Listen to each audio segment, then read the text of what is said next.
હાલ સમગ્ર ગુજરાતભરમાં મેઘરાજા મહેરબાન થયા છે અને આ વરસાદને હિસાબે ખેડૂતોને ખેતી પાકમાં પણ સારો એવો ફાયદો થઈ રહ્યો છે। ત્યારે મહુવા નજીકના ઊંચા કોટડા સહિતના ગ્રામ્ય વિસ્તારોમાં સારા વરસાદને કારણે ખેતી પાકને સારો ફાયદો થશે તેવી સંભાવનાઓ સેવાઈ રહી છે।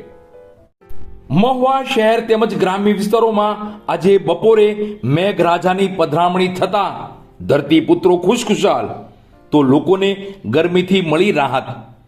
છેલ્લા 2 દિવસથી મહુવા શહેર તેમજ ગ્રામ્ય વિસ્તારોમાં છૂટા છવાયા વરસાદી ઝાપટાને બાદ કરતા મેઘરાજાએ વિરામ લીધો હતો।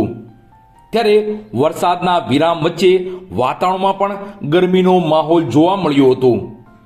તો વરસાદની રાહ જોતા ખેડૂતને પણ છેલ્લા થોડા દિવસથી વરસાદ ન થતા વ્યાકુળ મને મેઘરાજાને આગમન માટે પ્રાર્થના કરી રહ્યા હતા।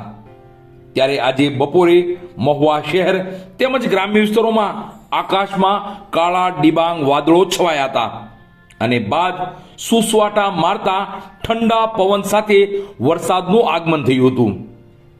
ગ્રામ્ય વિસ્તારની વાત કરીએ તો મહુવા નજીકના ઊંચા કોટડા નીચા કોટડા સહિતના ગ્રામ્ય વિસ્તારોમાં બપોરે મેઘરાજા મન મૂકીને વરસ્યા હતા। તો મહુવા શહેરમાં પણ બપોરા કરવા મેઘરાજા પધારતા મહુવા નગરના વાતાવરણમાં ઠંડક પ્રસરી જવા પામી હતી। ટૂંકમાં આજે વરસાદના આગમનથી ધરતીપુત્રો ખુશખુશાલ થયા છે તો મહુવા નગરમાં પણ ઠંડક પ્રસરી જવા પામી છે।